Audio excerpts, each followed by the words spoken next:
നമസ്കാരം, ഞാൻ Aby Vijay. Nuts and bolts ഓട്ടോമോട്ടീവിൻ്റെ പുതിയൊരു വീഡിയോയ്ക്ക് സ്വാഗതം. നമ്മുടെ ഇന്ത്യക്കാരുടെയൊക്കെ വാഹനമെന്ന സ്വപ്നം സാക്ഷാത്കരിച്ച ഒരു വാഹനവുമായിട്ടാണ് ഞാൻ ഇന്ന് നിങ്ങളുടെ മുമ്പിൽ നിൽക്കുന്നത്.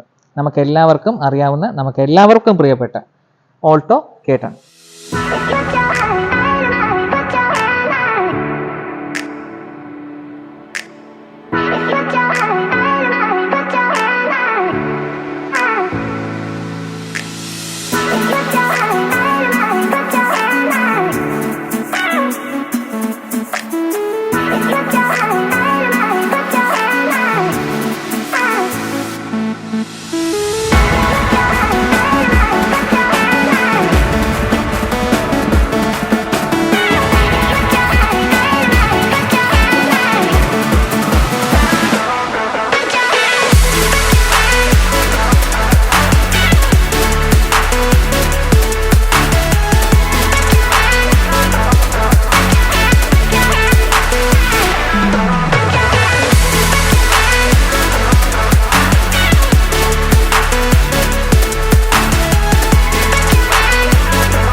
ഓൾട്ടോ K10 കുറിച്ച് പറയുകയാണെങ്കിൽ, അല്ലെങ്കിൽ ഓൾട്ടോയുടെ ചരിത്രം നോക്കുകയാണെങ്കിൽ 2000-ലാണ് ശരിക്കും ഓൾട്ടോ എന്ന വാഹനം നമ്മുടെ ഇന്ത്യൻ നിരത്തുകളിൽ ഇറങ്ങുന്നത്.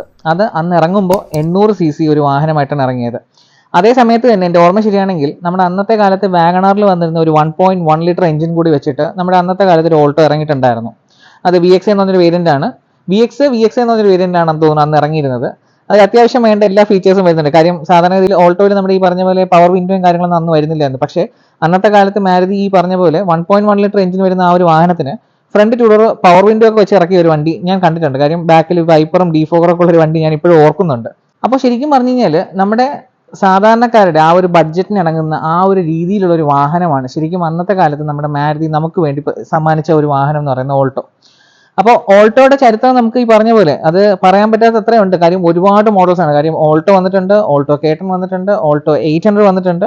പിന്നെ ഇപ്പോൾ കാണുന്ന ഓൾട്ടോ K10ന്റെ പുതിയ രൂപമായിട്ടുള്ള ഈ ഒരു മോഡലാണ് ഇപ്പോൾ റീസെൻ്റ്ലി വന്നിരിക്കുന്ന പുതിയൊരു മോഡൽ.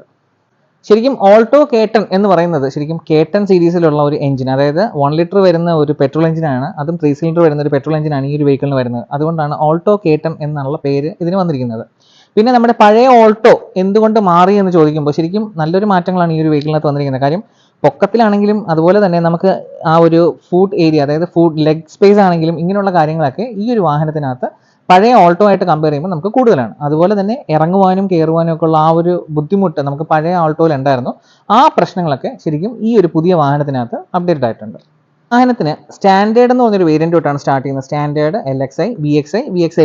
ഇതിൽ തന്നെ ഓട്ടോമാറ്റിക്കും വരുന്നുണ്ട്. അത് ഓട്ടോമാറ്റിക് ഗിയർ ഷിഫ്റ്റ് AGS എന്ന് പറഞ്ഞൊരു ഓട്ടോമാറ്റിക് വേരിയൻ്റ് വരുന്നുണ്ട്. അതുപോലെ തന്നെ ഓൾട്ടോയ്ക്ക് CNGയും അവൈലബിൾ ആണ്. അതായത് എഞ്ചിൻ്റെ പവർ വരുന്നത് ശരിക്കും പറഞ്ഞാൽ പെട്രോൾ വണ്ടിക്കാണെന്നുണ്ടെങ്കിൽ 49 bhp അറ്റ് 5500 RPM ആണ് വരുന്നത്. അതുപോലെ തന്നെ ടോർക്ക് വരുന്നത് 89 Nm അറ്റ് 3500 RPM ആണ് ടോർക്ക് വരുന്നത്. അതേസമയം CNGയിലേക്ക് ആകുമ്പോൾ CNG പവർ നല്ല രീതിയിൽ ഡൗൺഗ്രേഡ് ആവുന്നുണ്ട്. അതായത് 42 bhp at 5300 RPM, 82 Nm torque at 3500 RPM ആണ് ഈ ഒരു വാഹനത്തിൻ്റെ പവർ റേഞ്ച് നമ്മുടെ CNG വേരിയന്റിലേക്ക് വരുമ്പോൾ. നമുക്ക് ഓൾറെഡി ഡീറ്റെയിൽഡ് ആയിട്ടുള്ള ലെങ്ത് വിട്ടൊക്കെ നോക്കാം. ഈ വണ്ടിയുടെ ഓവറോൾ ലെങ്ത് വരുന്നത് 3530 mm ആണ് ലെങ്ത് വരുന്നത്. വിട്ട് വരുന്നത് 1490 mm ആണ് വിട്ട് വരുന്നത്. ഓവറോൾ ഹൈറ്റ് വരുന്നത് 1520 mm ആണ് ഹൈറ്റ് വരുന്നത്. ഈ ഹൈറ്റ് എന്ന് പറയുന്നത് ശരിക്കും നമ്മുടെ റെനോ ക്വിഡിനേക്കാൾ ഒരല്പം പൊക്കം കൂടുതലാണ്. പിന്നെ അതുപോലെ തന്നെ വാഹനത്തിന്റെ വീൽ ബേസ് വരുന്നത് 2380 mm ആണ് വീൽ ബേസ് വരുന്നത്. ഈ വാഹനത്തിന്റെ ടേണിംഗ് റേഡിയസ് വരുന്നത് 4.5 മീറ്റേഴ്സ് ആണ് ടേണിംഗ് റേഡിയസ് വരുന്നത്. ബൂട്ട് സ്പേസ് വരുന്നത് 214 ലിറ്റർ ആണ്. ഈ വാഹനത്തിന്റെ മൈലേജിലേക്ക് വരുമ്പോൾ ശരിക്കും പെട്രോൾ വേരിയന്റിന്റെ manual transmission mileage company claim ചെയ്യുന്നത് 24.39 km/ലിറ്റർ ആണ്. അതേസമയം ഓട്ടോമാറ്റിക്കിലേക്ക് വരുമ്പോൾ 24.90 km/ലിറ്റർ ആണ് മൈലേജ് പറയുന്നത്. ശരിക്കും ഓട്ടോമാറ്റിക്കിന് മൈലേജ് കുറച്ച് കൂടുതലാണ്. CNGയിലേക്ക് വരുമ്പോൾ 33.85 km/kg ആണ് അതിന്റെ CNGയുടെ മൈലേജ് പറയുന്നത്. വാഹനത്തിന് നമുക്ക് 7 കളർ ഓപ്ഷൻസ് വരുന്നത്. അതായത് റെഡ്, സിൽവർ, ഗ്രേ, അതുപോലെ തന്നെ ഗോൾഡ്, പിന്നെ ബ്ലൂ, വൈറ്റ്, അതുപോലെ ബ്ലാക്കും വരുന്നുണ്ട്. ഇനി നമുക്ക് ഓൾട്ടോയുടെ ഡിസൈൻ വിശേഷത്തിലേക്ക് കിടക്കാം. ഫ്രണ്ടിലേക്ക് വരുമ്പോൾ നമ്മുടെ ഈ പറഞ്ഞ ഹെഡ്ലൈറ്റ് വരുന്നത് നോർമലി ഉള്ള ഒരു ഹാലജൻ സെറ്റപ്പിലുള്ള ഒരു ഹെഡ്ലൈറ്റ് തന്നെയാണ് വരുന്നത്. ശരിക്കും അതിനെ ഇണങ്ങി നിൽക്കുന്ന രീതിയിലാണ് ആ ഒരു ഹെഡ്ലൈറ്റിന്റെ ആ ഒരു രീതിയൊക്കെ വരുന്നത്. ഫ്രണ്ടിൽ നമുക്ക് ആ ഒരു എടുത്തു പറയുന്ന ഡിസൈൻ ലാംഗ്വേജ് നമുക്കൊരു ഇഷ്ടപ്പെടുന്ന അല്ലെങ്കിൽ ആ ഒരു വ്യത്യാസം തോന്നിക്കുന്ന ഒരു എലമെന്റ് എന്ന് പറഞ്ഞാൽ ശരിക്കും അതിന്റെ ആ ഒരു വലിയ ഗ്രില്ല് തന്നെയാണ്. ആ ഒരു ഹെക്സഗണൽ ഷേപ്പിലുള്ള ആ ഒരു എലമെന്റ് വരുന്ന ഗ്രില്ലൊക്കെ അത്യാവശ്യം വലിയ രീതിയിൽ കൊടുത്തിരിക്കുന്നത്. അതായത് ശരിക്കും ഫ്രണ്ട് ബമ്പർ കവർ ചെയ്ത് നിൽക്കുന്ന രീതിയിൽ തന്നെയാണ് ആ ഒരു ഗ്രിൽ ഡിസൈൻ കൊടുത്തിരിക്കുന്നത്. അത് പേഴ്സണലി എനിക്ക് നല്ല രീതിയിൽ ഇഷ്ടപ്പെട്ടിട്ടുണ്ട്. പിന്നെ അതുപോലെ തന്നെ ആ ഒരു ഹാലജൻ സെറ്റപ്പിലാണ് ആ ഒരു നമ്മുടെ ഹെഡ്ലൈറ്റ് വരുന്നത്. അതിൽ തന്നെ ഇൻറ്റഗ്രേറ്റഡ് ആയിട്ട് ടേൺ ഇൻഡിക്കേറ്റേഴ്സും വരുന്നുണ്ട്. സെൻറ്ററിലേക്ക് വരുമ്പോൾ വലിയൊരു ക്രോം എലമെന്റിൽ നമുക്ക് ആ ഒരു സുസുക്കിയുടെ ലോഗോ കൊടുത്തിട്ടുണ്ട്. താഴേക്ക് വരുമ്പോൾ ഒരു ലിപ്പ് സെക്ഷൻ എന്നുള്ള ലിപ്പ് രീതിയിലൊക്കെ പറയാമെന്നുള്ള രീതിയിൽ ഒരു ലിപ്പിന്റെ ഒരു ഡിസൈൻ ഒക്കെ രീതി നമുക്കത് കൊടുത്തിട്ടുണ്ട്. പിന്നെ ഫ്രണ്ടിൽ സാധാരണ നമ്മളിപ്പം എപ്പോഴും കണ്ടുവരുന്ന ഒരു എയർ ഡാം അല്ലെങ്കിൽ ഈ ഒരു എന്താ പറയുക ഫോഗ് ലാമ്പ് ഒക്കെ വരുന്ന ആ ഒരു ഏരിയ എന്ന് പറയുന്നത് ഇതിൽ ഫുള്ളി കവേർഡ് ആയിട്ട് ഒരു ഡിസൈൻ പോലെയാണ് അത് കൊടുത്തിരിക്കുന്നത്. ഇനി ബോണറ്റിലേക്ക് വരുമ്പോൾ അത്യാവശ്യം നോർമലി ഒരല്പം വൈഡ് എന്ന് പറയാനൊക്കത്തില്ല, ഒരു നോർമലി ഉള്ള ഒരു ചെറിയൊരു ബോണറ്റ് ഏരിയയാണ് ഈ ഒരു വെഹിക്കിളിന് കൊടുത്തിരിക്കുന്നത്. ചെറിയ പവർ ബൾജസും കാര്യങ്ങളൊക്കെ കൊടുത്ത് അതും ഒരു വൃത്തിയാക്കിയിട്ടുണ്ട് എന്ന് വേണം പറയാനായിട്ട്. പിന്നെ അത്യാവശ്യം സ്ലാൻഡിങ്ങോട് കൂടിയ ഒരു എന്താ പറയുക വിൻഷീൽഡാണ് ഈ ഒരു വെഹിക്കിളിന് കൊടുത്തിരിക്കുന്നത്. അതിൽ 2 വൈപ്പർ സെക്ഷൻസ് കൊടുത്തിട്ടുണ്ട്. അതിൻ്റെ ഗ്ലാസ് വാഷർ വരുന്നത് ബോണറ്റിൻ്റെ ആയിട്ടാണ്, സെൻട്രലി ഒരെണ്ണമാണ് വരുന്നത്. ഇനി നമുക്ക് സൈഡിലേക്കുള്ള പോവാം. സൈഡിലേക്ക് വരുമ്പോൾ 13 ഇഞ്ചിൻ്റെ ഒരു സ്റ്റീൽ വിത്ത് വീൽ ക്യാപ്പ് എന്നുള്ള രീതിയിലാണ് ആ ഒരു നമ്മുടെ ടയർ കൊടുത്തിരിക്കുന്നത്. ഒരു 13 ഇഞ്ചിൻ്റെ ടയറാണ് കൊടുത്തിരിക്കുന്നത്. അതിന് അലോയ് വേണമെങ്കിൽ നമുക്ക് കമ്പനി തന്നെ ആക്സറി പ്രൊവൈഡ് ചെയ്യുന്നുണ്ട്. പിന്നെ മഡ് ഫ്ലാപ്പ് ഈ വണ്ടിയിൽ ഫിറ്റ് ചെയ്തിട്ടില്ല, പുതിയ വെഹിക്കിളാണ്, അപ്പോൾ അത് ഫിറ്റ് ചെയ്യും. മഡ് ഫ്ലാപ്പ് ഉണ്ട്. പിന്നെ ഇൻഡിക്കേറ്റർ ഇതിനകത്ത് നമ്മുടെ ഈ പറഞ്ഞ സാധാരണ മിററിൽ ഇൻഡിക്കേറ്റർ ആയിട്ടാണല്ലോ എല്ലായിടത്തും കണ്ടിട്ടുള്ളത്. ഇത് ഇൻഡിക്കേറ്റർ നമുക്ക് മിററിലല്ല വരുന്നത്, ബോഡി തന്നെയാണ് വരുന്നത്. പിന്നെ അത്യാവശ്യം കട്ട്സും ഗ്രീസും ഒക്കെ കൊടുത്ത് നമുക്ക് സൈഡ് ഒരു പ്ലെയിൻ അല്ല നോർമലി ഉള്ള രീതിയിൽ നമുക്കൊരു വൃത്തിയാക്കിയിട്ട് കൊടുത്തിട്ടുണ്ട്. പിന്നെ ക്ലാസിക്കൽ ടൈപ്പിലുള്ള ഒരു ഡോർ ഹാൻഡിൽസ് ആണ് ഈ ഒരു വെഹിക്കിളിന് കൊടുത്തിരിക്കുന്നത്. സ്മാർട്ട് സിസ്റ്റമോ കാര്യങ്ങളൊന്നും ഈ വെഹിക്കിളിന് വരുന്നില്ല. നോർമലി ഉള്ള ഒരു ലോക്ക് അൺലോക്ക് സിസ്റ്റം തന്നെയാണ് ഈ വെഹിക്കിളിന് വരുന്നത്. അതും കീയിൽ തന്നെ കീലെസ് എൻട്രി, സെൻട്രൽ ലോക്കിംഗ് അങ്ങനെയൊക്കെയുള്ള കാര്യങ്ങളൊക്കെ ഈ വെഹിക്കിളിന് കൊടുത്തിട്ടുണ്ട്. റിയർ വ്യൂ മിററിലേക്ക് വരുമ്പോൾ ഒരു നോർമലി ഉള്ള ഒരു ചെറിയ റിയർ വ്യൂ മിറർ തന്നെയാണ് ഈ ഒരു വെഹിക്കിൾ വരുന്നത്. എനിക്ക് തോന്നുന്നു നമ്മുടെ വാഗണാറിലൊക്കെ കാണുന്ന പോലത്തെ ആ ഒരു സെയിം മോഡൽ തന്നെയാണ് ഈ ഒരു റിയർ വ്യൂ മിറർ വരുന്നത്. അത് ഓട്ടോ ഫോൾഡബിളും അതുപോലെ തന്നെ അഡ്ജസ്റ്റബിൾ ഒന്നും വരുന്നില്ല. ഇന്റേണലി ഒരു ചെറിയ എന്താ പറയുക ഒരു കുറ്റി കൊടുത്തിട്ടുണ്ട്. ആ കുറ്റിയിൽ പിടിച്ച് വേണം ഇതിനെ അഡ്ജസ്റ്റ് ചെയ്യാനായിട്ട്. പിന്നെ വിൻഡോയിലേക്ക് വരുമ്പോൾ അത്യാവശ്യം വലുതെന്നുള്ള രീതി പറയാനൊക്കത്തില്ല. ശരിക്കും കാറിനെ സംബന്ധിച്ചിടത്തോളം ആ ഒരു കാറിന്റെ കണക്കിന് നമ്മൾ നോക്കുമ്പോൾ ശരിക്കും കാറിന്റെ കണക്കിന് അത് വലുത് എന്ന് വേണം പറയാൻ. അത്യാവശ്യം നല്ല രീതിയിലുള്ള ഒരു വിൻഡോ ലൈൻ കൊടുത്തിട്ടുണ്ട്. താഴ്ന്നൊരു വിൻഡോ ലൈൻ തന്നെയാണ് ആ ഒരു വെഹിക്കിളിന് വരുന്നത്. അതുകൊണ്ട് തന്നെ നമുക്ക് അകത്ത് വിസിബിലിറ്റി, അതായത് അകത്തിരുന്നുകൊണ്ടുള്ള നമുക്ക് പുറത്തേക്കുള്ള വിസിബിലിറ്റി അത്യാവശ്യം നല്ല രീതിയിലായിട്ടാണ് വന്നിരിക്കുന്നത്. ടിന്നഡ് ആയിട്ടുള്ള ഗ്ലാസ് ആണ് ഈ ഒരു വെഹിക്കിളിന് കൊടുത്തിരിക്കുന്നത് കമ്പനി തന്നെ. പിന്നെ ടോപ്പിലേക്ക് വരുമ്പോൾ നോർമലി ഉള്ള ഒരു റൂഫ് ആന്റിനയാണ് ഈ ഒരു വെഹിക്കിളിന് കൊടുത്തിരിക്കുന്നത്. ഷാർഫിനോ അങ്ങനെയുള്ള കാര്യങ്ങളൊന്നും കൊടുത്തിട്ടില്ല. അതിലും ചെറിയൊരു ഡിസൈൻ ലാംഗ്വേജ് ഒക്കെ കൊടുത്ത് ആ ഒരു പവർ ബൾജസ് ഒക്കെ കൊടുത്ത് വണ്ടിക്ക് ഒരു കട്ടി കനം നമുക്ക് തോന്നുന്നുണ്ട്. പിന്നെ ബാക്കിലേക്ക് വരുമ്പോൾ ഈ കാണുന്നത് നമ്മുടെ ആ ഒരു ബോണറ്റിൻ്റെ ആ ഒരു ഹിഞ്ചസിൻ്റെ ആ ഒരു ഏരിയയാണ്. അതും നല്ല രീതിയിൽ അതിൻ്റെ ആ ഒരു ഡിസൈൻ എലമെൻറ്റ് വരുന്നുണ്ട്. പിന്നെ ഇതിൽ സ്പോയിലർ എന്നുള്ളൊരു സെക്ഷൻ വരുന്നില്ല, ബോഡി തന്നെ ഇൻറ്റഗ്രേറ്റഡ് ആയിട്ടുള്ള രീതിയിലാണ് ആ ഒരു സ്പോയിലറിൻ്റെ ആ ഒരു ഡിസൈൻ ലാംഗ്വേജ് വരുന്നത്. അതും അത്യാവശ്യം നല്ല രീതിയിൽ വന്നിട്ടുണ്ട്. പിന്നെ ബാക്കിലേക്ക് വരുമ്പോൾ ആ ഒരു ഗ്ലാസ് ഏരിയ വരുന്നത് അത്യാവശ്യം വൈഡ് ആയിട്ടുള്ളൊരു ഗ്ലാസ് ഏരിയ തന്നെയാണ് ഈ ഒരു വെഹിക്കിളിന് വരുന്നത്. പിന്നെ അതിൽ എന്താ പറയുക ഡിഫോക്കേഴ്സോ അല്ലെങ്കിൽ വൈപ്പേഴ്സോ അങ്ങനെയുള്ള കാര്യങ്ങളൊന്നും കൊടുത്ത് മാരുതി അതിനെ കൂടുതൽ എന്താ പറയുക ആഡംബരമാക്കിയിട്ടില്ല. നോർമലിയുള്ള നമ്മുടെ സാധാരണക്കാർക്കുള്ള ഒരു വെഹിക്കിൾ പോലെ തന്നെയാണ് ഇപ്പോഴും അതിനെ ഓൾട്ടോ മെയിൻറ്റെയിൻ ചെയ്യുന്നത്. പിന്നെ താഴേക്ക് വരുമ്പോൾ ഓൾട്ടോ കേട്ടൺ എന്നുള്ളൊരു ബാൽജിങ് ഉണ്ട് സൈഡിലായിട്ട്. പിന്നെ സെൻട്രലായിട്ട് വരുമ്പോഴത്തേക്കും ഒരു അത്യാവശ്യം കുഴപ്പമില്ലാത്ത രീതിയിലുള്ള ഒരു ക്രോം ബാൽജിങ് സുസുക്കിയുടെ വരുന്നുണ്ട്. പിന്നെ സ്മാർട്ട് കീ സിസ്റ്റം അങ്ങനെയുള്ള കാര്യങ്ങളൊന്നും ഇല്ലാത്തതുകൊണ്ട് തന്നെ ഒരു നോർമലി മാനുവൽ ആയിട്ടുള്ള രീതിയിൽ നമുക്ക് ഒന്നുകിൽ അകത്ത് നിന്ന് നമുക്ക് ബൂട്ട് അൺലോക്ക് ചെയ്യാനുള്ള ഓപ്ഷൻ ഉണ്ട്, ഇല്ലെന്നുണ്ടെങ്കിൽ താക്കോലിട്ട് നമുക്ക് ഇതിനെ ബൂട്ട് അൺലോക്ക് ചെയ്യാനുള്ള ഓപ്ഷൻ ഉണ്ട്. അല്ലാതെ ഇവിടെ നമുക്ക് അൺലോക്ക് ചെയ്യാനായിട്ട് വേറെ ബട്ടൺസോ കാര്യങ്ങളൊന്നും കൊടുത്തിട്ടില്ല. താഴേക്ക് വരുമ്പോൾ 2 റിവേഴ്സ് പാർക്കിംഗ് സെൻസേഴ്സ് ഈ ഒരു വെഹിക്കിളിന് കൊടുത്തിട്ടുണ്ട്.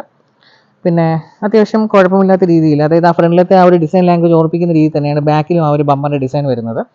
പിന്നെ എടുത്തു പറയേണ്ട അത്യാവശ്യം വലിയ രീതിയിലുള്ള ആ ഒരു ടെയിൽ ലാമ്പാണ്. കാര്യം എനിക്ക് തോന്നുന്നു നമ്മുടെ സിലേരിയൊക്കെ ഓർമ്മിപ്പിക്കുന്ന രീതിയിലാണ് ആ ഒരു ടെയിൽ ലാമ്പിൻ്റെ ആ ഒരു സെറ്റപ്പ് വരുന്നത്. സിലേരിയൊക്കെ എന്താ പറയുക ഡ്രോപ്പ്, വാട്ടർ ഡ്രോപ്പ് എന്നുള്ള രീതിയിലാണ് അവരുടെ ആ ഒരു ടെയിൽ ലാമ്പിൻ്റെ ആ ഒരു ഡിസൈൻ അവർ പറയുന്നത്. അതും ഫുള്ളി നമ്മുടെ ഈ പറഞ്ഞ പോലെ ഹാലജൻ സെറ്റപ്പാണ് കൊടുത്തിരിക്കുന്നത്. ഇതിൽ വേറെ LED കളി ഒന്നും വരുന്നില്ല.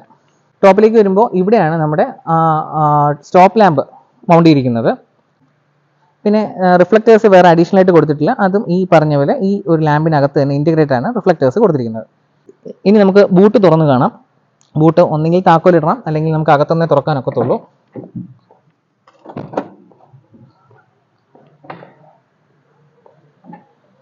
ഇതാണ് ഈ ഒരു വാഹനത്തിൻ്റെ ബൂട്ട് സ്പേസ് വരുന്നത്. 214 ലിറ്ററിൻ്റെ ഒരു ബൂട്ട് സ്പേസാണ് ഈ ഒരു വെഹിക്കിളിന് വരുന്നത്. വേറെ സൈഡിൽ പോക്കറ്റ്സോ കാര്യങ്ങളൊന്നും കൊടുത്തിട്ടില്ല.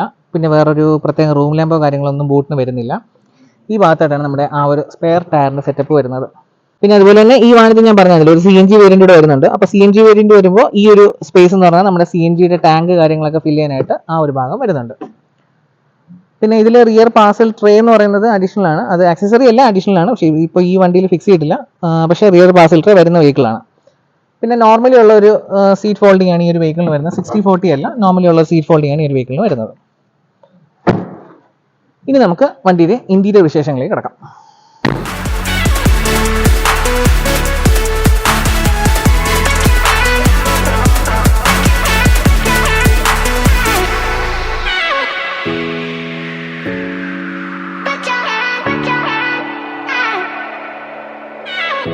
ഇന്റീരിയറിലേക്ക് വരുമ്പോൾ ശരിക്കും ഡാഷ്ബോർഡിന്റെ ആ ഒരു പൊസിഷൻ എന്ന് പറയുന്നത് ഒരല്പം പൊങ്ങി നിൽക്കുന്ന രീതിയിലാണ് ആ ഒരു ഡാഷ്ബോർഡിന്റെ ആ ഒരു പൊസിഷൻ വരുന്നത്.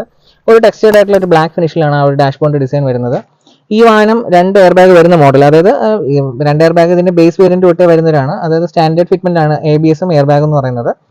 പിന്നെ ഈ കാണുന്ന ഇതിന്റെ ഗ്ലോ ബോക്സ് ആണ്, അത് കൂൾഡ് ഒന്നുമല്ല, നോർമൽ ഗ്ലോ ബോക്സ് തന്നെയാണ്. ഈ വാഹനം VXI എന്നൊരു വേരിയന്റ് ആണ്. ഇനി ഇതിന് മുകളിലേക്ക് ഒരു വേരിയന്റ് ഉണ്ട്, VXI പ്ലസ് എന്നൊരു വേരിയന്റ് ഉണ്ട്. അതിനകത്ത് നമുക്ക് 7 ഇഞ്ചിന്റെ ഒരു ടച്ച് സ്ക്രീൻ സിസ്റ്റം വരുന്നുണ്ട്. ഇതിൽ നോർമലി ആയിട്ടുള്ള ഒരു സിസ്റ്റമാണ് വരുന്നത്. അതിലും ഈ പറഞ്ഞ പോലെ കോള് കട്ട് ചെയ്യാനും, അതായത് ഫോൺ കണക്ടിവിറ്റി അങ്ങനെയുള്ള കാര്യങ്ങൾ, ബ്ലൂടൂത്ത് ഇങ്ങനെയുള്ള എല്ലാം വരുന്നുണ്ട്. ഈ വാഹനത്തിന് നമുക്ക് സ്റ്റിയറിംഗ് മൗണ്ട് കൺട്രോളോ കാര്യങ്ങളൊന്നും വരുന്നില്ല. പിന്നെ ഈ താഴേക്ക് വരുമ്പോൾ, സെറ്റിന് താഴേക്ക് വരുമ്പോൾ ഇവിടെ ആയിട്ടാണ് നമ്മുടെ പവർ വിൻഡോയുടെ സ്വിച്ചസ് വരുന്നത്. ഫ്രണ്ട് 2 ഡോർ പവർ വിൻഡോ മാത്രമാണ് ഈ ഒരു വെഹിക്കിളിന് വരുന്നത്. അതിന്റെ സ്വിച്ചാണ് ഈ കാണുന്നത്. അതിന്റെ സെൻട്രലായിട്ട് കൊടുത്തിരിക്കുന്നത് ഹസാർഡ് ലൈറ്റിന്റെ ആണ്. താഴേക്ക് വരുമ്പോൾ ഈ കാണുന്നത് AC കൺട്രോൾ സ്വിച്ചസ് ആണ്. അതിന്റെ താഴേക്ക് വരുമ്പോൾ ഇവിടെ ഒരു 12 വോൾട്ടിന്റെ ഒരു സോക്കറ്റ് കൊടുത്തിട്ടുണ്ട്. അതിന്റെ താഴെയിട്ട് ഈ പറയുന്നത് ചെറിയൊരു യൂട്ടിലിറ്റി സ്പേസ് ആണ്. ഇതിലൊരു കപ്പ് ഹോൾഡർ സ്പേസ് ആണ് വന്നിരിക്കുന്നത്. ഈ വാഹനം ഓട്ടോമാറ്റിക് ആണ്, അതുകൊണ്ട് തന്നെ ഓട്ടോമാറ്റിക്കിന്റെ ഗിയർ ലിവർ ആണ് കാണുന്നത്. റിവേഴ്സ് ന്യൂട്രൽ മാനുവലിൽ നമുക്ക് ഓടിക്കാം, അല്ലെങ്കിൽ ഡ്രൈവിലിട്ട് നമുക്ക് ഡ്രൈവ് നോർമലി ഓടിക്കാം. ബാക്കിലേക്ക് വരുമ്പോൾ ഇവിടെ ഒരു ചെറിയൊരു യൂട്ടിലിറ്റി സ്പേസ് കൊടുത്തിട്ടുണ്ട്. ഇതാണ് നമ്മുടെ ഓൾട്ടോയുടെ ആ ഒരു കീ ഫോബ് വരുന്നത്. ഒരു നോർമലിയുള്ള കീ ഫോബ് ആണ്. ഇതിന്റെ VXI എന്ന് പറഞ്ഞ വേരിയന്റിന് ശരിക്കും സെൻട്രൽ ലോക്കിംഗ്, അതായത് നമ്മുടെ റിമോട്ട് കീലെസ് എൻട്രി വരുന്നുണ്ട്. ഈ വാഹനത്തിന് കീലെസ് എൻട്രി വരുന്നില്ല. അഡീഷണൽ മാരുതിയിൽ നിന്ന് തന്നെ നമുക്ക് ആക്സസറിയായിട്ട് മേടിച്ച് വെക്കാന്നുള്ളതേ ഉള്ളൂ, വലിയ ചിലവ് വരത്തില്ല. പിന്നെ നോർമലി ഉള്ളൊരു ഹാൻഡ് ബ്രേക്കിന്റെ ലിവർ വരുന്നുണ്ട്. ബാക്കിലേക്ക് വേറെ ഈ പറഞ്ഞ പോലെ എന്താ പറയുക, റിയർ AC വെൻസോ കാര്യങ്ങളൊന്നും വരുന്നില്ല. ഒരു ചെറിയൊരു യൂട്ടിലിറ്റി സ്പേസ് ബാക്കിലേക്ക് വേണ്ടിയിട്ട് കൊടുത്തിട്ടുണ്ട്. ഇനി സീറ്റ്സിലേക്ക് വരുമ്പോൾ, സീറ്റ്സ് ഒരു നോർമലി ഉള്ളൊരു സീറ്റ് തന്നെയാണ് ഈ ഒരു വെഹിക്കിളിൽ കൊടുത്തിരിക്കുന്നത്. ഒരു ഫാബ്രിക് സീറ്റ് തന്നെയാണ്. അധികം, അതായത് വലിയ കുഴപ്പമില്ലാത്ത ഒരു ടൈ സപ്പോർട്ടോട് കൂടിയ, ചെറിയ ലംബോട്ട് സപ്പോർട്ടോട് കൂടിയ ഒരു നോർമൽ സീറ്റ് തന്നെയാണ് ഈ വെഹിക്കിളിൽ കൊടുത്തിരിക്കുന്നത്. ഒരു എന്താ പറയുക, ഒരു ബ്ലാക്ക് ആൻഡ് വൈറ്റ് എന്നുള്ള രീതിയിൽ എന്നുള്ള ആ ഒരു സ്റ്റിച്ചിങ് ആണ്. അല്ല, ഒരു ഫാബ്രിക് ലെതർ ഫാബ്രിക് ആണ് ഇതിൽ കൊടുത്തിരിക്കുന്നത്. നോർമലി ഒരു ഡിസൈൻ ലാംഗ്വേജിലാണ് ആ ഒരു ഡോർ പാൻ്റെ സെറ്റപ്പ് വരുന്നത്. അതിൽ 4 ഡോറിലും ഈ പറഞ്ഞ സ്പീക്കറിന്റെ ആ ഒരു ഇൻഫോർടൈൻമെന്റ് സിസ്റ്റത്തിന്റെ സ്പീക്കേഴ്സ് വരുന്നുണ്ട്. ചെറിയൊരു ബോർഡർ സ്പേസും അതുപോലെ തന്നെ ആ ഒരു യൂട്ടിലിറ്റി സ്പേസും കൊടുത്തിട്ടുണ്ട്. പിന്നെ അതുപോലെ തന്നെ ഈ നമ്മുടെ ഹാൻഡ് റെസ്റ്റ് ഉള്ള ആ ഭാഗത്ത് ചെറിയൊരു ബൾജിങ് കൊടുത്തിട്ട് ഒരു ഹാൻഡ് റെസ്റ്റ് ഏരിയ കൂടെ കൊടുത്തിട്ടുണ്ട്. ആ ഭാഗത്തും ചെറിയൊരു യൂട്ടിലിറ്റി സ്പേസ് കൊടുത്തിട്ടുണ്ട്. പിന്നെ മേളിലേക്ക് വരുമ്പോൾ ആ കാണുന്ന ഒരു നോബാണ് ശരിക്കും ഞാൻ നേരത്തെ പറഞ്ഞില്ലായിരുന്നു, നമ്മുടെ വെളിയിലത്തെ ഇന്റീരിയർ ആ ഒരു റിയർ വ്യൂ മിറർ അഡ്ജസ്റ്റ് ചെയ്യുന്ന കുറ്റി എന്ന് പറഞ്ഞത്. ഈ നമ്മുടെ റിയർ വ്യൂ മിററിലേക്ക് വരുമ്പോൾ, ഇന്റീരിയർ റിയർ വ്യൂ മിററിലേക്ക് വരുമ്പോൾ ആ ഒരു നോർമലി ഉള്ള റിയർ വ്യൂ മിററാണ് കൊടുത്തിരിക്കുന്നത്. അതിൽ ഡേ ലൈറ്റ് അഡ്ജസ്റ്റ്മെന്റ് പോലും അവർ കൊടുത്തിട്ടില്ല. അത് കൊടുക്കേണ്ടതായിരുന്നു എന്നുള്ള ഒരു കാര്യം ഞാൻ പറയുന്നു. പിന്നെ അതുപോലെ മേളിലേക്ക് വരുമ്പോൾ ആ ഒരു റൂം ലാമ്പ് കൊടുത്തിട്ടുണ്ട്. അത് നോർമലി ഉള്ള റൂം ലാമ്പ് തന്നെയാണ് കൊടുത്തിരിക്കുന്നത്. 2 സൺ വൈസേഴ്സ് കൊടുത്തിട്ടുണ്ട്. അതിൽ വേറെ മിറേഴ്സോ വാനിറ്റി മിറേഴ്സോ കാര്യങ്ങളൊന്നും വരുന്നില്ല. ഇനി സ്റ്റിയറിംഗിലേക്ക് വരുമ്പോൾ, സ്റ്റിയറിംഗ് ഒരു നോർമൽ ഡിസൈനിലുള്ള ഒരു 3 സ്പോക്ക് സ്റ്റിയറിംഗ് വീലാണ് കൊടുത്തിരിക്കുന്നത്. അതിൽ വേറെ കൺട്രോൾസോ കാര്യങ്ങളോ ഒന്നും കൊടുത്തിട്ടില്ല. അതിലിവിടെ ചെറിയൊരു എലമെന്റ് ഒക്കെ കൊടുത്ത് ആ സ്റ്റിയറിംഗിന് ഒരു വ്യത്യാസം നമുക്ക് തോന്നിക്കുന്നുണ്ട്. സെൻട്രലായിട്ട് നമുക്ക് ഈ പറഞ്ഞ പോലെ സുസുക്കിയുടെ ഒരു വലിയൊരു ക്രോം ലോഗോ കൊടുത്തിട്ടുണ്ട്. ബാക്കിലേക്ക് വരുമ്പോൾ ഈ കാണുന്നത് ഇൻഡിക്കേറ്ററിന്റെ അതുപോലെ തന്നെ ഹെഡ്ലൈറ്റ് സ്വിച്ചിന്റെ അഡ്ജസ്റ്റ്മെന്റ്സ് ആണ്. ഈ ഇപ്പുറ സൈഡ് ലെഫ്റ്റ് സൈഡിൽ കാണുന്നത് വൈപ്പേഴ്സിന്റെ അഡ്ജസ്റ്റർ ആണ്. നമ്മുടെ ഓൾട്ടോ കെറ്റിന്റെ MIDയിലേക്ക് വരുമ്പോൾ ഒരു നോർമലി ഉള്ള ഡിജിറ്റലി ഉള്ള രീതിയിലാണ് ആ ഒരു MID വരുന്നത്. എനിക്കിത് കാണുമ്പോൾ ഓർമ്മ വരുന്നത് നമ്മുടെ ക്വിഡിന്റെ ഒക്കെ ഒരു MID ആണ്. ആ ഒരു സിസ്റ്റം, ആ ഒരു സ്ക്രീനാണ് എനിക്ക് ഓർമ്മ വരുന്നത്. അപ്പോൾ അതിൽ ഡിജിറ്റലി ഉള്ള രീതിയിലാണ് ആ ഒരു MID ശരിക്കും ഡിജിറ്റൽ കിലോമീറ്ററിന്റെ റീഡിംഗ് വരുന്നത്. അതുപോലെ തന്നെ താഴേക്ക് വരുമ്പോൾ ആ ഒരു ഡിജിറ്റൽ ഡിസ്പ്ലേയിൽ നമുക്ക് ഇത് ഓട്ടോമാറ്റിക് ആയതുകൊണ്ട് ന്യൂട്രൽ ഡ്രൈവ് അങ്ങനെയുള്ള രീതിയിലുള്ള ഇത് വരുന്നുണ്ട്. അതിൽ ട്രിപ്പ് A ട്രിപ്പ് B പിന്നെ അതുപോലെ തന്നെ എന്താ പറയുക, പെട്രോളിന്റെ നമ്മുടെ ഫ്യൂവലിന്റെ ഗേജ് ഇങ്ങനെയുള്ള കാര്യങ്ങളെല്ലാം കൊടുത്തിട്ടുണ്ട്. പിന്നെ അതുപോലെ സൈഡിലേക്ക് വരുമ്പോൾ ഈ ഭാഗത്തായിട്ടാണ്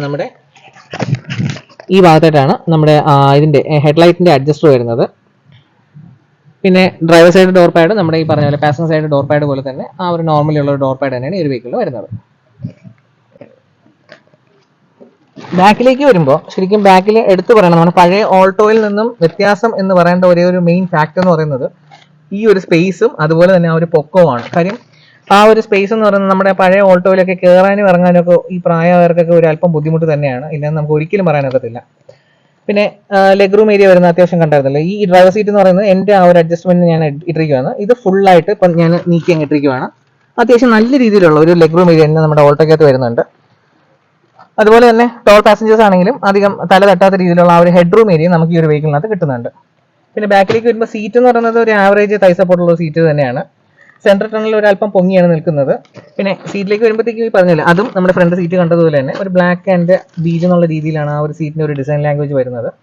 അതിലും ഹെഡ് റെസ്റ്റ് എന്ന് പറഞ്ഞാൽ ഫിക്സഡ് ആണ്. ഫിക്സഡ് ആയിട്ടുള്ള ഒരു ഹെഡ് റെസ്റ്റിൽ നോർമലി ഉള്ള ഒരു ബെൻ സിറ്റിംഗ് എന്നുള്ള രീതിയിൽ തന്നെയാണ് ആ ഒരു സീറ്റിന്റെ ആ ഒരു ഡിസൈൻ വരുന്നത്. ബാക്കിലത്തെ ഡോർ പാഡിലേക്ക് വരുമ്പോൾ നമുക്ക് ഞാൻ പറഞ്ഞതല്ലോ, ഫ്രണ്ടിൽ മാത്രമാണ് ഈ ഒരു വെഹിക്കിളിൽ നമുക്ക് പവർ വിൻഡോ സെറ്റപ്പ് വരുന്നത്. ബാക്കിലേക്ക് വരുമ്പോൾ മാനുവലി തന്നെ നമുക്ക് അഡ്ജസ്റ്റ് ചെയ്ത് തുറക്കേണ്ടി വരും. അതിന്റെ നോബാണ് ആ താഴെ കാണുന്നത്. പിന്നെ താഴെ കാണുന്ന ഇൻഫോർടൈൻമെന്റ് ആണ്. പിന്നെ ബാക്കിലത്തെ ഡോറിൽ നമുക്ക് വേറെ ബോട്ടിൽ ഹോൾഡേഴ്സോ കാര്യങ്ങളോ ഒന്നും വരുന്നില്ല. ആകെപ്പാടെ യൂട്ടിലിറ്റി സ്പേസ് എന്ന് പറയാനുള്ള നമ്മുടെ ആ ഒരു ഹാൻഡ് റെസ്റ്റിന്റെ ആ ഒരു ഭാഗത്ത് വരുന്ന ആ ഒരു ചെറിയൊരു യൂട്ടിലിറ്റി സ്പേസ് മാത്രമാണ് നമുക്ക് ഇത് പറയാനുള്ളത്, യൂട്ടിലിറ്റി സ്പേസ് ആയിട്ട് പറയാനുള്ളത്. അത്യാവശ്യം വലിയൊരു വിൻഡോ ലൈൻ തന്നെയാണ് വരുന്നത്. താഴ്ന്ന വിൻഡോ ലൈനാണ് ഈ ഒരു വെഹിക്കിളിൽ വരുന്നത്. വലിയൊരു വിൻഡോ, ഒരു വൈഡ് ആയിട്ടുള്ള ഒരു വിൻഡോ ഏരിയ ആണ് ഈ ഒരു വെഹിക്കിളിൽ വരുന്നത്. അതുകൊണ്ട് തന്നെ വാഹനത്തിനകത്ത് അത്യാവശ്യം നമുക്ക് നല്ല എയറി ഫീൽ നമുക്ക് കിട്ടുന്നുണ്ട്. ഇനി നമുക്ക് വാഹനത്തിന്റെ ഡ്രൈവബിലിറ്റിയിലേക്ക് കിടക്കാം.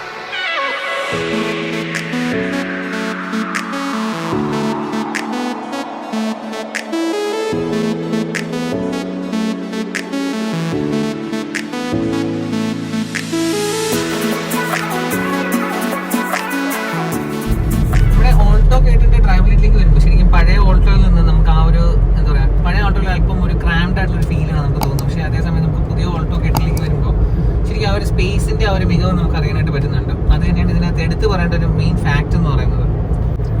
ഇത് നമ്മളിപ്പോൾ ഇന്നിപ്പോൾ ഓടിക്കുന്ന വണ്ടി, ഇപ്പോൾ ഡ്രൈവ് ചെയ്യുന്ന വണ്ടി എന്ന് പറഞ്ഞാൽ ടോപ്പ് എൻഡ് വേരിയന്റ് ആണ്. അപ്പോൾ ടോപ്പ് എൻഡ് വേരിയന്റ് ആയതുകൊണ്ട് തന്നെ ഈ വാഹനത്തിനകത്ത് നമുക്ക് ഒരു 7 ഇഞ്ചിന്റെ ടച്ച് സ്ക്രീനും അതുപോലെ തന്നെ ഇൻഫോർടൈൻമെന്റ് കൺട്രോൾസ് ഒക്കെ നമുക്ക് ഈ പറഞ്ഞ പോലെ സ്റ്റിയറിംഗ് വീലിൽ നമുക്ക് വരുന്നുണ്ട്. പിന്നെ ഈ വാഹനത്തിന്റെ സ്റ്റിയറിംഗ് ഞാൻ നേരത്തെ പറഞ്ഞില്ലായിരുന്നു, അതായത് നമുക്ക് വേറെ ടെലിസ്കോപ്പിക് ആയിട്ടുള്ള വേറെ ഫംഗ്ഷൻസോ കാര്യങ്ങളൊന്നും വരുന്നില്ല. ഒരേ ഒരു നോർമൽ പൊസിഷൻ തന്നെയാണ് ഈ ഒരു വെഹിക്കിളിൽ വരുന്നത്. പിന്നെ അത്യാവശ്യം നല്ല രീതിയിലുള്ള കൂളിംഗ് ആയിട്ടുള്ള ഒരു AC വെഹിക്കിളിൽ വരുന്നുണ്ട്. അത്യാവശ്യം നല്ല രീതിയിൽ, അതായത് ഇപ്പോൾ നല്ല ചുട്ട് പഴുത്ത് കിടന്നൊരു വെഹിക്കിളാണ് ഞാൻ ഇപ്പോൾ എടുത്തുകൊണ്ടത്. അത് അത്യാവശ്യം നല്ല രീതിയിൽ നമുക്ക് ആ ഒരു കൂളിംഗ് കിട്ടുന്നുണ്ട്. ഓവറോൾ ഈ ഒരു പ്രൈസ് റേഞ്ചിന് വരുന്ന വെഹിക്കിൾ നല്ല രീതിയിൽ തന്നെ ശരിക്കും മാനേജ് ചെയ്ത് ബിൽഡ് ചെയ്തിട്ടുണ്ടെന്ന് വേണം പറയാനായിട്ട്. പിന്നെ അതുപോലെ സസ്പെൻഷന്റെ കാര്യം പറയുകയാണെന്നുണ്ടെങ്കിലും സ്റ്റിഫ് ആയിട്ടുള്ള ഒരു സസ്പെൻഷനാണ് ഈ ഒരു വെഹിക്കിളിൽ കൊടുത്തിരിക്കുന്നത്. ഒരു തെറുപ്പോ കാര്യങ്ങളോ നമുക്ക് അധികം അങ്ങനെ ഫീൽ ചെയ്യുന്നില്ല. പിന്നെ ബോഡി റോള് കമ്പാരിറ്റീവ്ലി ഒരു അല്പം കുറവ് തന്നെയാണ് ഈ ഒരു വെഹിക്കിളിൽ. നമുക്ക് പെട്ടെന്നൊക്കെ വളയ്ക്കുമ്പോഴും നമുക്ക് ആ ഒരു ബോഡി റോള് നമുക്ക് അധികം അത് ഫീൽ ചെയ്യുന്നില്ല. വാഹനത്തിന്റെ ബ്രേക്കിന്റെ കാര്യത്തിലേക്ക് വരുമ്പോൾ ബ്രേക്ക് ഫ്രണ്ട് 2 ഡിസ്ക് ബ്രേക്കും ബാക്ക് ഡ്രം ബ്രേക്കുമാണ് ഈ ഒരു വെഹിക്കിൾ വരുന്നത്. പിന്നെ അതുപോലെ തന്നെ ABS സ്റ്റെപ്പ് ഓരോ വരുന്ന ഒരു വെഹിക്കിളാണ്. അത് സ്റ്റാൻഡേർഡ് ആയിട്ട് വരുന്ന ഫിറ്റ്മെന്റ് ആണ് ABS എന്ന് പറയുന്നത്. അതുകൊണ്ട് തന്നെ നമുക്ക് ബ്രേക്ക് എഫിഷ്യൻസി എന്ന് പറയുന്നത് അല്പം അത്യാവശ്യം നല്ലത് തന്നെയാണെന്ന് വേണം പറയാനായിട്ട്. സസ്പെൻഷൻ വരുന്നത് ഫ്രണ്ട് ഇൻഡിപെൻഡന്റ് സസ്പെൻഷനാണ് വരുന്നത്. മെക്ഫേഴ്സൺ സ്റ്റഡിന്റെ സസ്പെൻഷൻ വരുന്നത്. ബാക്കിൽ വരുന്നത് ലിങ്ക്ഡ് ബീം സസ്പെൻഷനാണ് വരുന്നത്. പിന്നെ എന്താ പറയുക, ഒരല്പം വേവി എന്നുള്ള രീതിയിൽ പറയാം. ഇപ്പോൾ ഞാനിപ്പോൾ വണ്ടി ഒരല്പം ഇങ്ങനെ ആട്ടി ഓട്ടിക്കണം, അപ്പോൾ അതിൽ ആ ഒരു നമുക്കൊരു വേവി ഫീൽ നമുക്ക് തോന്നുന്നുണ്ട്. പക്ഷേ എന്തായാലും നമുക്ക് ആ ഒരു ബോഡി റോളായിട്ട് നമുക്കത് ഫീൽ ചെയ്യുന്നില്ല. കുഴപ്പമില്ല എന്ന് വേണം പറയാനായിട്ട്. ഇനി നമുക്ക് ഓൾട്ടോയുടെ ആ ഒരു പെർഫോമൻസ് ഡ്രൈവ് ഒന്ന് ചെക്ക് ചെയ്ത് നോക്കാം എങ്ങനെയുണ്ട് എന്നുള്ളത്.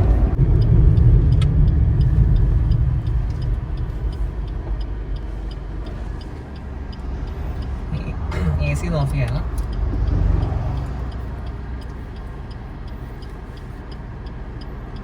നമുക്ക് ടെസ്റ്റ് ഡ്രൈവിനായിട്ട് കിട്ടിയിരിക്കുന്ന വാഹനം എന്ന് പറയുന്നത് ശരിക്കും മാനുവൽ വേരിയന്റ് തന്നെയാണ്. അതുകൊണ്ട് നമുക്ക് അത്യാവശ്യം നല്ല രീതിയിൽ തന്നെ നമുക്ക് ആ ഒരു ഡ്രൈവബിലിറ്റി നമുക്ക് കിട്ടുമെന്ന് പ്രതീക്ഷിക്കുന്നു.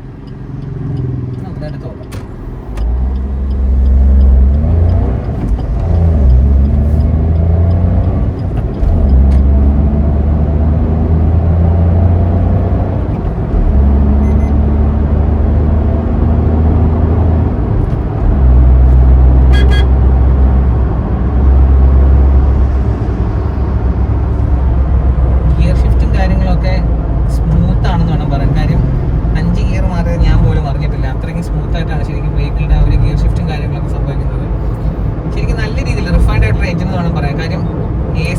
പോലും നമുക്ക് ആ ഒരു പവർ ഡ്രോപ്പ് ഒട്ടും തന്നെ ഫീൽ ചെയ്യുന്നില്ല ആ ഒരു എഞ്ചിനെ സംബന്ധിച്ചിടത്തോളം.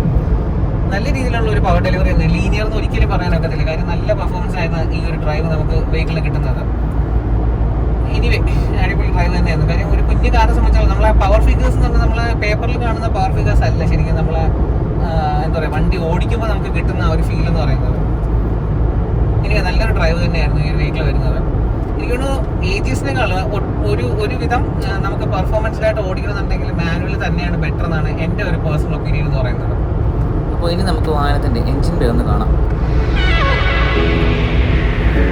ഇതാണ് നമ്മുടെ ഓൾട്ടോ കേട്ടൻ്റെ എൻജിൻ ബേ വരുന്നത്. വളരെ ലൈറ്റ് ആയിട്ടുള്ള ഒരു എന്താ പറയുക ഹൂഡ് തന്നെയാണ് ഈ ഒരു വെഹിക്കിളിന് വരുന്നത്. താഴെ ഇൻസുലേഷൻസോ കാര്യങ്ങളൊന്നും വരുന്നില്ല. ഇതാണ് നമ്മുടെ ആ ഒരു 1 ലിറ്ററിൻ്റെ 3 സിലിണ്ടർ വരുന്ന ആ ഒരു എൻജിൻ സെറ്റപ്പ് എന്ന് പറയുന്നത്. ഓട്ടോമാറ്റിക് ആയതുകൊണ്ട്, അതായത് ഓട്ടോ AGS യൂണിറ്റ് ആണ് ഈ കാണുന്നത്.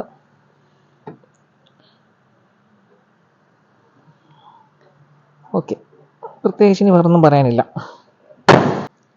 പിന്നെ നമുക്ക് ഇന്ന് ഈ വാഹനം പ്രൊവൈഡ് ചെയ്തിരിക്കുന്നത് ട്രിവാൻഡ്രത്തുള്ള സൗത്ത് പാർക്ക് മോട്ടോഴ്സ് ആണ്. സൗത്ത് പാർക്ക് മോട്ടോഴ്സിനോടുള്ള നന്ദി ഞാൻ ഈ ഒരു സമയം രേഖപ്പെടുത്തുന്നു. സൗത്ത് പാർക്ക് മോട്ടോഴ്സ് ഇവിടെ ട്രിവാൻഡ്രത്തുള്ള ഏറ്റവും വലിയ മാരുതിയുടെ ഷോറൂമാണ്. അത് സിറ്റുവേറ്റ് ചെയ്യുന്നത് ചാക്കയിലാണ്. ചാക്കയിൽ നമ്മുടെ വെൺപാലവട്ടത്താണ് ഈ ഒരു ഷോറൂം വരുന്നത്. ഞാൻ ഷോറൂമിൻ്റെ ഡീറ്റെയിൽസും കാര്യങ്ങളൊക്കെ ഞാൻ എൻ്റെ ഡിസ്ക്രിപ്ഷനിൽ ആഡ് ചെയ്യുന്നുണ്ട്. അപ്പോൾ ഇന്നത്തെ നമ്മുടെ വീഡിയോയെക്കുറിച്ചുള്ള അഭിപ്രായം, നിങ്ങളുടെ വിലയേറിയ അഭിപ്രായങ്ങൾ കമൻറ്റ് രേഖപ്പെടുത്തുക. അതുപോലെ തന്നെ എല്ലാവരും ലൈക്ക് ചെയ്യുക, ഷെയർ ചെയ്യുക, സബ്സ്ക്രൈബ് ചെയ്യുക. താങ്ക്